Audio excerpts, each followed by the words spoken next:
Derrière ces fenêtres se prépare une grande aventure. Bonjour, bienvenue dans nos locaux. Aventure sportive, humaine, industrielle, le Vendée Globe approche et pour la première fois, le skipper rochelais Yannick Bestaven va s'engager dans ce tour du monde en solitaire. Il est en pleine préparation. Vous êtes ici dans les locaux que nous partageons entre K17 Challenge, qui est une société coopérative, et Énergie autour du monde, qui est une SARL et un team de course au large. Donc Énergie autour du monde, c'est une équipe d'une dizaine de personnes. Donc dans l'équipe, il y a Karen Lebovici, qui a fait le précédent Vendée Globe aussi, que je connais depuis très longtemps, et qui vient m'épauler au niveau de tout ce qui est planification du projet, logistique et gestion un peu des achats et des dépenses. Alors Karen, elle t'a raconté quoi sur son Vendée? Je pense qu'elle en a bavé quand même. Qu'elle en a chié pas mal, ouais. qu'il fallait pas y aller. Non, elle voulait y retourner elle aussi, mais bon, je l'en ai empêché pour que j'y aille à mon tour. Donc là, c'est le bureau vraiment technique d'Énergie autour du monde. Donc le directeur de projet, c'est Jean Saucé, qui est ici. Bonjour. Voilà. Ça va bien? Donc Jean Saucé, une expérience voile importante parce que c'était l'ancien skipper des Charentes-Maritimes. Pour certains, ça rappellera des souvenirs. Et c'était aussi le directeur technique du projet d'Isabelle Autissier à l'époque de PRB et de Michel Desjoyaux. Dans l'équipe, il y a aussi des ingénieurs qui planchent notamment sur les énergies renouvelables à bord du bateau. Panneaux solaires, hydrogénérateurs, éoliens. Le but de Yannick, consommer le moins de pétrole possible lors de son Vendée Globe.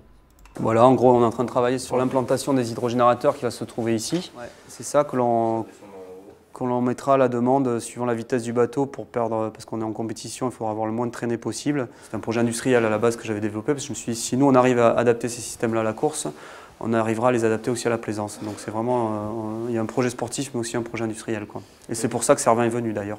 C'est vraiment une fibre personnelle ou c'était parce que c'était plus facile de surfer sur cette mode? C'est sûr que c'est plus facile de surfer. C'était bien sûr pour trouver des sponsors, il ne faut pas se le cacher, mais c'est une volonté personnelle aussi parce que toutes les personnes de ma génération savent bien que les énergies nouvelles, on va en entendre de plus en plus parler et que c'est un milieu vers lequel il faut aller à 100%, quoi. Le budget, on ne le connaîtra pas. Yannick confie juste être parmi les petits du prochain Vendée Globe. Mais ça se chiffre tout de même à plusieurs centaines de milliers d'euros en comptant les 10 personnes à plein temps et les frais de fonctionnement sur le bateau. L'ex-Aquitaine Innovation, d'Yves Parlier. Le bateau étant de 96, c'est un bateau qui a 12 ans. Les nouveaux bateaux ont bien évolué, donc c'est dur de jouer dans la cour des grands. En rigolant avec quelques amis qui ont des bateaux de ce type-là, on disait il y a la division 1 et la division 2, donc voilà. Donc l'idée c'est d'être le meilleur de la division 2, voilà.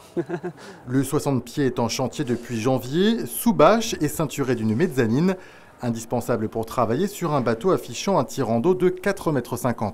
Donc là, sous la bâche blanche que vous avez là, il y a la quille que l'on va aller voir, sur laquelle on est en train de travailler.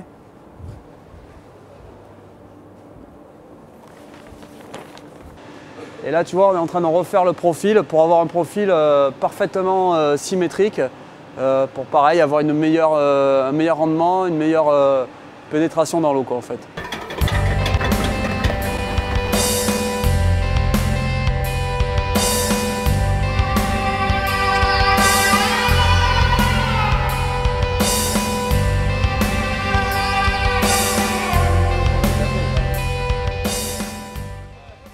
On est presque à 9 mois de boulot, quoi. En fait, pour le remettre vraiment en état, on a mis presque autant de temps que pour construire un bateau neuf. Et ça reste un bateau qui peut encore faire quelques coups d'éclat. Notamment, je l'ai vu sur la Transat Retour où je termine 8e sur 16 bateaux engagés. Je veux dire, pour un bateau comme ça, si je fais ça sur le Vendée Globe, je serais largement content, hein. Parce qu'il en a connu des victoires, celui-là, hein. Ouais, il en a connu. Il a connu des dématages aussi. Le Vendée Globe, ça n'a jamais été une réussite pour lui alors qu'il était vraiment taillé pour. On va aller à l'intérieur du bateau si vous voulez. Donc voici l'intérieur du bateau.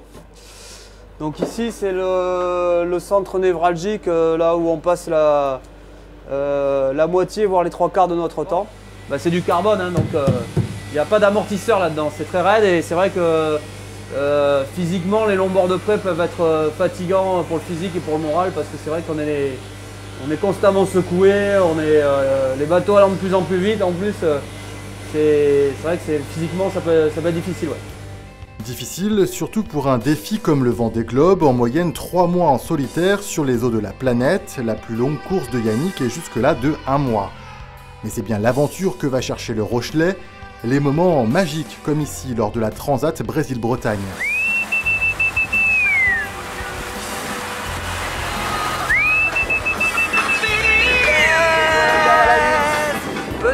Petit vent, coucou! Magnifique grain! Et allez, juste un petit conseil avant le départ du Vendée en novembre prochain.